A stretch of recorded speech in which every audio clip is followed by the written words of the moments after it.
Hey, dank Technology und dank unserem Kamerateam. Geniale Kamerateam. Auch von Gott hören. Ja. Wir dürfen den Gottesdienst jetzt zusammen feiern. Das sage ich nicht. Und wir freuen uns, heute die Botschaft zu hören von dir, Micha. Danke für die Vorbereitung der Botschaft. Ja. Das heisst lebendige Hoffnung. Und tatsächlich, wir haben lebendige Hoffnung in unserem Herrn. Amen. Ich danke vielmals. Ich will noch schön beten. Bete ich für dich und bete ich für euch, bevor du den Anfang ist. Herr Heiliger Geist, danke, dass du da präsent bist. Ja. Bei uns, unter uns, Ja. aber auch bei jedem, der jetzt online ist, der schaut. Bei allen daheim. Danke, dass du überall präsent bist. Danke, dass dir gilt keine Limite. Die ist nicht unmöglich. Und Vater, ich bitte, dass du gerade jetzt mit unseren Herzen sprichst. Dass du uns wirklich tief berührst. Dass wir dürfen auch wirklich deine Gegenwart, deine Ruhe, die Frieden auch spüren und erkennen. Danke, dass wir in deinen Händen sicher sind. Danke für deinen Schutz und für deine Bewahrung. Und ich bitte, dass durch diese Botschaft du schon mit unserem Herz, mit unserem Seelen, mit unserem Geist heute reden. Und wir freuen uns auf das, was du uns heute sagen willst. Amen. Amen. Danke, Micha. Amen. Merci dir. Danke vielmals. Alright, so sind wir alle parat und ich weiß auch nicht, wir machen das jetzt alle zum ersten Mal. Ich weiß auch noch nicht so genau, wie das wird, aber ich glaube, Gott kann es brauchen, so wie er alle willigen Diener kann brauchen. Und willig sind wir immerhin, fähig müssen wir dann noch schauen, wie das genau aussieht mit dem. Hey, vielleicht noch kurze Instruktion. Ich weiss, du hockst jetzt vor dem Fernsehen. Du schaust jetzt das durch irgendeinen Bildschirm und ich weiss, du tust auch andere Sachen manchmal auf einem Bildschirm schauen. Und jedes Mal, wenn wir das machen, sind wir ja sehr schnell einfach Zuschauer. Und mir ist es irgendwie wichtig, dass wir heute Morgen, wenn wir das hören, miteinander die Predigt, dass wir nicht das einfach nur als Zuschauer hören, sondern dass wir aktiver Teil sind, dass wir uns bewusst sind, was es für ein Moment ist. Es ist, wie schon im apostolischen Glaubensbekenntnis gesagt wird, ich glaube an die Zusammenkunft der Heiligen. Und das ist, was jetzt da passiert. Du bist nicht einfach nur ein Zuschauer, der in einen Bildschirm hineinschaut und konsumiert. Nein, du bist ein Heiliger, der den Leib Christi darstellt. Heute Morgen, wenn wir zusammenkommen. Also bist irgendwie aktiv, so aktiv wie du irgendwie kannst sein. Und lass uns miteinander jetzt einfach ins Wort Gottes einsteigen. Wir starten gerade mit dem ersten Bibelvers, 1. Petrus 1, Vers 3. Dort steht, gelobt sei Gott, der Vater unseres Herrn Jesus Christus. Amen. Gelobt ist er. In seinem großen Erbarmen hat er uns neues Leben geschenkt. Wir sind neu geboren, weil Jesus Christus von den Toten auferstanden ist. Und jetzt erfüllt uns eine lebendige Hoffnung. Wir haben eine lebendige Hoffnung. Um das soll es heute am Morgen gehen in dieser Predigt. Um eine lebendige Hoffnung. Wie weisst du, ob etwas lebendig ist oder nicht? Ich meine, manchmal muss man das ein bisschen herausfinden. Gell? Ich habe mir so ein bisschen das Bild vorgestellt. Wir sind jetzt gerade so alle miteinander am Strand entlang, am Wandern, spazieren. Es ist gerade schöne Atmosphäre. Kannst du dir das mal vorstellen? Du bist am Strand, genau. Und jetzt, wenn du da so laufst, kommt plötzlich auf deinem Weg so ein Fisch, der am Boden liegt. Du weißt nicht, ob das Ding noch lebendig ist oder nicht. Du schaust dich an, es ist ein bisschen komisch, sieht so aus. Also was machst du? Du holst jetzt einen Stock und du tust den Fisch mal so anstupsen und schaust, ob das Ding lebendig ist. Und wenn du das dann so anstupst, machst du so blum, blum, blum, und du merkst, wow, das Ding ist lebendig und es kommt und es macht und es bewegt sich plötzlich. Und ich glaube, Hoffnung, lebendige Hoffnung kann genau so sein. Es ist nicht eine theoretische Hoffnung, die wir haben. Wir haben eine lebendige Hoffnung, dass wenn wir angestupst werden, dann soll da Leben drin sein, dann soll sich das bewegen. Und das ist es, was ich heute Morgen möchte predigen. Es gibt ja die Bibelstelle im 1. Korinther, wo der Paulus sagt, gewisse Sachen sind testet im Feuer. Und du siehst erst, was für ein Material das ist, wenn es durchs Feuer gegangen ist. Meine Hoffnung, mein Wunsch, mein Gebet für dich ist, dass du herausfinden in dieser Zeit, wo wir wie angestupst werden, dass wir merken und erkennen, dass wir eine lebendige Hoffnung haben. Nicht eine theoretische, nicht irgendwie etwas, das wir in einem Buch mal gelesen haben, nein, sondern etwas, das lebt, wenn es angestoßen wird. Um das soll es heute Morgen gehen. In Zeiten wie dieser Zeit zeigt sich, wie lebendig diese Hoffnung tatsächlich in der Realität ist. Okay, lebendige Hoffnung. Ich möchte mit euch zusammen eine Bibelstelle anschauen, die uns lehren kann, wie lebendige Hoffnung aussieht, was es braucht und was lebendige Hoffnung in dir und in mir kann produzieren kann. Ganz einfache 4 Schritte, die wir miteinander anschauen. Wir gehen durch die Bibelstelle durch. Wir lesen sie jetzt zuerst am Anfang gerade mal einmal miteinander durch. Hey, das ist mal für dich eine gute Möglichkeit. Daheim kannst du jetzt vielleicht noch schnell irgendwo herrennen zu einem Büchergestell. Hol mal die Bibel und nimm jetzt die Bibel führen, oder? Achtung, fertig, los. Könnt alle die Bibel holen. Ich warte jetzt, bis ihr alle in eurer Stube irgendwo die Bibel sind holen. Achtung, fertig, los. Genau. Jetzt mal schauen, wie lange ihr habt, bis ihr die Bibel habt. Sie? Sehr gut, also gut. Dann könnt ihr sie jetzt miteinander aufschlagen. Wir lesen aus Römer 5, 2 bis 5. Wir mal miteinander durchlesen. Ich glaube, darum ist da ja ein Schwert drauf. Das ist das lebendige Schwert Gottes. Das Wort Gottes ist wie ein Schwert, das eindringt und tief etwas in uns kann und will verändern. Darum, heute Morgen musst du dich ja nicht schämen, es sind nicht 250 andere dran. Wie wäre es, wenn du mal mit mir zusammen die Bibelstelle laut lesest? Ich glaube, das hat Macht und das ist eine Kraft in diesem Wort drin. Also tu es einfach mal mit mir zusammen laut lesen. Römer 5, 2 bis 5. Durch ihn haben wir freien Zugang zu der Gnade bekommen, die jetzt die Grundlage unseres Lebens ist. Und im Glauben nehmen wir das auch in Anspruch. Darüber hinaus haben wir eine Hoffnung, die uns mit Freude und Stolz erfüllt. Was für ein genialer Bibelvers ist das? Erfüllt dich die Hoffnung, die du hast, mit Freude und Stolz. Wir werden einmal an Gottes Herrlichkeit teilhaben. Amen. Doch nicht nur darüber freuen wir uns. Wir freuen uns auch über die Nöte, die wir jetzt durchmachen. Denn wir wissen, dass Not uns lernt, durchzuhalten. Und wer gelernt hat, durchzuhalten, ist bewährt. Und wer bewährt zu sein, festigt die Hoffnung. Und in unserer Hoffnung werden wir nicht enttäuscht. Denn Gott hat uns den Heiligen Geist gegeben und hat unser Herz durch ihn mit der Gewissheit erfüllt, dass er uns liebt. Okay, was für eine Dichte an Information, an Instruktion doch ist in diesem einen Bibeltext. Und wir werden das jetzt miteinander auspacken, anschauen und lernen, wie aus diesen Schritten daraus in uns tatsächlich in Situationen wie dieser nicht eine theoretische Hoffnung, sondern eine lebendige Hoffnung kann daraus resultieren. Das Erste, was der Paulus sagt, ist, wir sollen nicht nur Danke sagen für all das, was gut ist, sondern wir sollen auch bewusst dankbar sein für die Situation, in der wir im Moment drin sind, für unsere Nöte, die wir durchgehen. Also Punkt Nummer 1, der lebendige Hoffnung produziert, ist Not. Im Römer 5, Vers 3.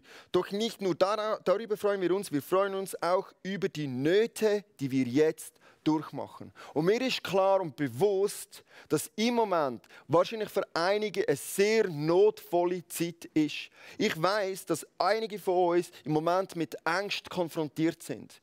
Mit Angst vielleicht von, hey, wie geht es weiter? Wie geht es in unserer Gesellschaft weiter? Was machen wir, wenn das vorbei ist? Wirtschaftlich, gesundheitlich, Unsicherheit, Einsamkeit. Es gibt so viel Nöte im Moment. Vielleicht bist du mit deiner Business-Entscheidung im Moment gerade sehr fest herausgefordert, in einer grossen Notsituation drin. Vielleicht hast du Angst um Geliebte, Eltern, Grosseltern. Vielleicht gehörst du selber zu einer Risikogruppe, wie ich zu einer Risikogruppe gehöre. Und es könnte doch sein, dass in dieser Not drin plötzlich Angst anfängt zu dominieren. Als erstes möchte ich dich ermutigen, in dieser Notsituation drin, sag mal Gott Danke für das, wo wir drin sind jetzt. Weil ich glaube nämlich, dass in dieser Situation Gott ganz viel machen kann mit uns. Also 2 Tipps, 2 Sachen, die ich dir mitgeben möchte in diesem Notaspekt drin. Erstens, du darfst und sollst ehrlich sein mit Gott. Wenn wir Psalmen lesen, dann sehen wir, wie ehrlich gerade David immer wieder mit Gott ist und wie er seine Not Gott darbringt. Hey, wenn du nicht empfindest jetzt, wenn du Angst hast, wenn du dich fragst, wie das finanziell weitergehen soll, du das vor Gott bringen. Sag es ihm. Du musst nicht dich irgendwie verstellen, du musst nicht künstlich sein, sondern du darfst Gott einfach deine Ängste und deine Nöte darbringen. Das Zweite in dieser Not drin, wo ich hoffe, das passiert bei dir. In dieser Not lernst du Jesus mehr lieben. Durch sein Leiden sind wir befreit worden. Das wissen wir. Und jetzt, wenn du selber ein Stückchen an Leiden erlebst, selber in einer Notsituation drinnen ist, wie viel mehr Dankbarkeit sollte in uns gross werden, wenn wir darüber nachdenken, was er für uns da hat, was er erlitten hat, was er für Nöte für uns ertragen hat. Wenn ich über das nachdenke und selber ein bisschen spüre, was Not und Leiden bedeutet, werde ich einfach umso dankbarer für all das, was Jesus gemacht hat. Okay, Not soll man aushalten. Das ist der zweite Punkt. Römer 5,3 sagt, denn wir wissen, dass Not uns lernt, durchzuhalten. In Notsituationen gilt es, durchzuhalten, auszuhalten. Das ist das, was ich dir heute Morgen mitgeben möchte. Bleib unbedingt positiv. Bleib positiv. So wie es der Psalmist, der David, auch gemacht hat. Zuerst schon das Leid geklagt, die Not beim Namen genannt. Du darfst deine Not beim Namen nehmen, aber bleib positiv. Im Psalm 23, Vers 4 schreibt der David Folgendes. Und ob ich schon wanderte im finsteren Tal, fürchte ich kein Unglück, denn du bist bei mir. Dein Stecken und Stab trösten mich. Amen. Das ist unsere Deklaration in einer Zeit vom Aushalten, vom in Not drinnen sein. Hey, auch wenn wir jetzt durchs finstere Tal gehen, wir fürchten kein Unglück. Wir bleiben positiv, weil wir wissen, Gott, der Allmächtige, der Sterne an den Himmel geatmet hat, der mich erschaffen hat in seinem Ebenbild, der Gott ist mit mir. Sein Stecken und Stab tröstet mich. Ich weiß, ich darf gewiss sein. In dem Aushalten drinnen ist er mit mir. Ich muss und will positiv bleiben. Die Ängste dürfen nicht mich übermannen. Im Matthäus lernen wir, dass Jesus gesagt hat, hey, sorgt euch nicht. Das möchte ich euch mitgeben. In dem Aushalten, in dem Erleben von diesen Nöten, tönt nicht die Sorgen euch überwachsen. Es darf euch nicht über den Kopf wachsen. Zieht den Helm vom Heil an. Im Epheser 6 haben wir etwas Geniales, nämlich die geistliche Waffenrüstung. Ein Ausrüstungsteil dort ist der Helm vom Heil. Jetzt ist die Zeit, wo du den Helm anlegen kannst und du kannst sagen, Gedanken, mein Kopf, das ist geschützt von meiner Heilsgewissheit. Keine Sorge, keine Angst, keine Nöte dürfen jemals den Weg finden und mein Denken anfangen kaputt zu machen und mein Denken anfangen zu übernehmen. Ich bin, in Jesus' Namen bin ich geschützt. Das Zweite, was Aushalten macht, ist, es bringt uns ins Gebet. Jetzt ist eine Zeit, wo wir mehr im Gebet von Gott lernen dürfen, wo wir mehr mit Gott Zeit verbringen. Ich weiß nicht, wie es dir geht, aber Krisen haben auch einfach etwas Gutes ausgelöst, jetzt schon in mir. Wir überlegen uns ganz plötzlich neue Sachen, neue Kreativität. Wir sind gezwungen, zu Gott zu gehen. Das ist das Schöne an einer Not. Im Aushalten lernen wir neu, zu Gott zu gehen, bei Gott unsere Sicherheit zu finden. Plötzlich realisierst du, wie zerbrechlich unsere Gesellschaft doch auch ist, wie anfällig das unsere Gesellschaft kann sein. Und vielleicht realisierst du jetzt auch, wow, ich habe meine Sicherheit in völlig falschen Sachen gehabt. Im Vertrauen auf das Gesundheitssystem, im Vertrauen auf meine wirtschaftliche Unternehmungen. Du darfst lernen in solchen Situationen, dass die einzige wahre Hoffnung, das, was hebt und Bestand hat, im Aushalten, Gott allein ist. Such seine Nähe, lerne neu ins Gebet hineinzugehen. Und das Dritte im Aushalten ist, wir haben Vorbilder, die die Bibel uns gegeben hat. Im Römer 15, Vers 4 können wir Folgendes lesen. Was in der Heiligen Schrift vor langer Zeit aufgeschrieben wurde, gilt uns.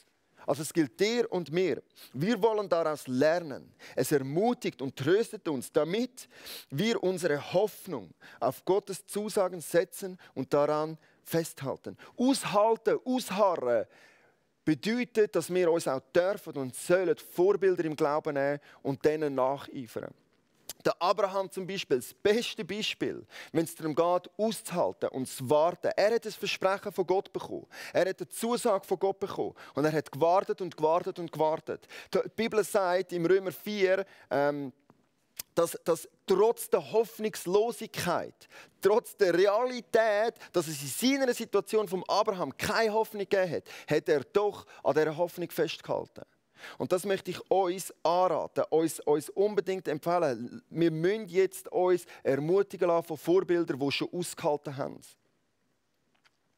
Okay, wer Not hat und die akzeptiert hat und gelernt hat, mit denen umzugehen, wer die ausgehalten hat, der wird, wie die Bibel sagt, im Römer 5, Vers 4, der wird bewährt. Und wer gelernt hat, durchzuhalten, ist bewährt. Hey, was für ein Ehrentitel. Du und ich, wir dürfen in dieser Situation als bewährte Nachfolger Jesu daraus rauskommen. Ist das nicht genial, dass wir dürfen wachsen in dem drinnen, dass Gott die Situation kann brauchen, um dich und mich zu formen, mehr und mehr zu verändern zu dem, was er sich gedacht hat mit uns. Dass er kann uns nehmen und zu seinem Ebenbild machen. Ein Privileg, dass wir eine Bewährungsprobe durchlaufen dürfen. Eine andere Übersetzung sagt dann, das formt unseren Charakter. Eine geniale Situation, dass wir geformt sein dürfen.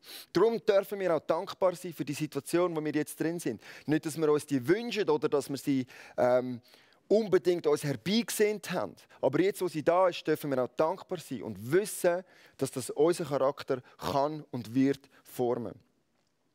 Das Gute an dieser Bewährung ist, wir haben gelernt und dürfen wissen, dass Jesus jeden einzelnen Schritt in dem ganzen Prozess mit uns drin war.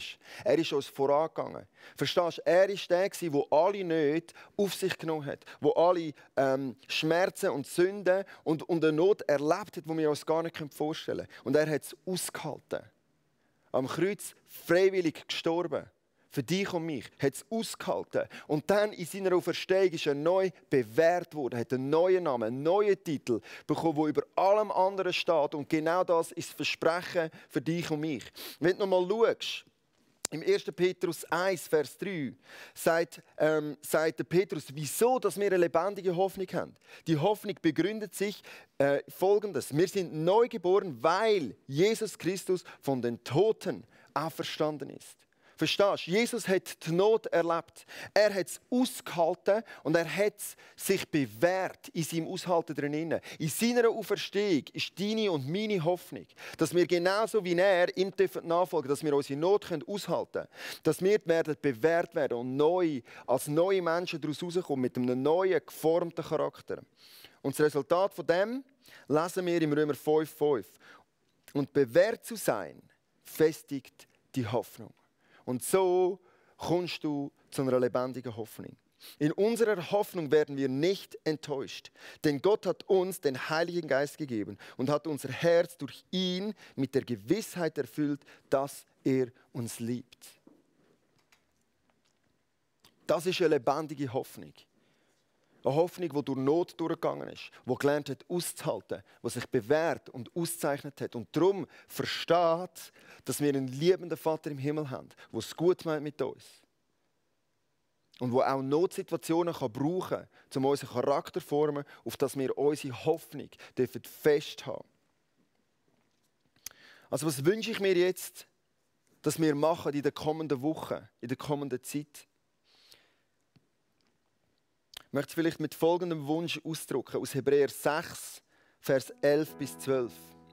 Es ist deshalb unser dringendster Wunsch, und ich schließe mich dem Wunsch an, für jeden von euch und mir, dass ihr bis zuletzt denselben Eifer an den Tag legt, damit sich die Hoffnung, die Gott euch gab, voll und ganz erfüllt.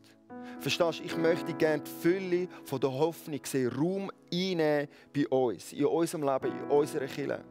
Dass wir den Eifer jetzt nicht verlieren. Schau, ich weiss, es ist eine Herausforderung, gewisse Routinen, die waren, nicht mehr zu haben. Und trotzdem möchte ich, dass wir an der Hoffnung festhalten, dass wir die Vision neu heraustragen dürfen, dass wir die Positivität, die gute Nachricht dürfen mit Freude in unsere Region heraustragen. Ich möchte erleben, wie die Vision, die wir aufgeschrieben haben, wahr wird, dass wir wirklich Hoffnung in eine hoffnungslose Situationen bringen dürfen. Dass wir angesprochen werden, wenn immer das Gespräch wieder um den Coronavirus geht, dass wir die sind, die sagen können, weisst, wir können Angst haben. Ich könnte auch Angst haben. Es gibt bei mir folgende Szenarien. Das ist eine sehr reale Not. Aber ich glaube trotzdem, dass ich eine Hoffnung haben darf, die viel grösser ist. Meine Hoffnung ist nämlich in Jesus Christus, weisst du, Auferstandene. Er gibt mir Hoffnung und darum muss ich keine Angst haben. Nützt doch die Situationen, werdet nicht passiv, sondern ich möchte, dass wir einen neuen Eifer haben, jetzt, gerade jetzt, wo die Hoffnung rausgehen darf, wo die Welt so dringend muss Hoffnung haben und von Hoffnung hören. Bleibt positiv, legt den Eifer an den Tag und die Hoffnung Form annehmen, bis sie sich voll und ganz erfüllt. Werdet also nicht gleichgültig, sondern nehmt euch die zum Vorbild, die unbeirrt und voll Vertrauen auf das ihnen zugesagte Erbe warteten und die es daher auch in Empfang nehmen werden. Amen. Ich möchte gerne das ganze Erbe in Empfang nehmen. Ich möchte gerne Hoffnung in all seinen Facetten erleben mit euch zusammen. Also lass uns positiv bleiben. Lass uns dranbleiben. Lass uns einen Eifer an den Tag legen, wie der Hebräerbrief das uns empfiehlt. Hey, sind kreativ in euren Kleingruppen. Überlegt euch, was ist eure Möglichkeit? Wo könnt ihr Hoffnung bringen? Wo könnt ihr Hoffnung in hoffnungslose Situationen bringen? Was für Nachbarn habt ihr, die jetzt gerade am Durchdrehen sind vor Angst? Was könnt ihr denen Gutes tun, dass sie dürfen ein Stückchen von dieser Hoffnung mitbekommen, die wir haben und die uns antreibt und die lebt in uns? Ich glaube fest, wir sind wie der Fisch auf dem Boden, der jetzt gerade angestupst wird. Und es zeigt sich in Situationen wie diesen, ob es eine lebendige Hoffnung ist, ob da Leben drin ist oder eben nicht. Ich glaube von ganzem Herzen, dass wir als Kreuzpunkt dürfen und werden erleben, wie die Hoffnung zu der Ganzheit, zu der ganzen Fülle erfüllt kann werden. Amen. Amen. Lass mich beten zum Schluss und euch noch segnen und ermutigen für die kommende Zeit. Jesus, wir danken dir von ganzem Herzen, dass in deiner Auferstehung alle Hoffnung ist. Dass wir wissen, dass wir dir nachfolgen und dass, wie du auferstanden bist, dass wir eines Tages auferstehen dürfen. Und dort tun wir unsere Hoffnung her. Hilf du uns, Not auszuhalten, auf dass wir bewährt sein wie du. Dass wir auch eines Tages erhöht werden, wie du erhöht worden bist. Dass wir mit dir zusammen regieren in Zukunft. Und ich bitte dich jetzt gerade ganz konkret in dieser Situation, wo wir drin sind, gib du uns deine Augen, zeig du uns, wo wir können, aktiv Hoffnung drin hineinbringen. Du unsere Gedanken schützen, dass wir nicht übermannt werden, überrannt werden von dieser Angst, sondern dass wir proklamieren und wissen, du bist der, der uns errettet hat. Und darum hat es keine anderen Gedanken in unserem Kopf mehr Platz. Wir wollen das aussprechen und positiv bleiben. Und so möchte ich euch segnen im Namen vom Vater, der mit euch ist in dieser Notsituation drinnen. Im Namen vom Sohn, der gestorben ist und der auferstanden ist und der uns vorangeht und der der Grund ist für unsere Hoffnung. Und im Namen vom Heiligen Geist, der Kraft Gottes, die in uns lebt und uns daran erinnert, dass wir geliebt sind von Gott.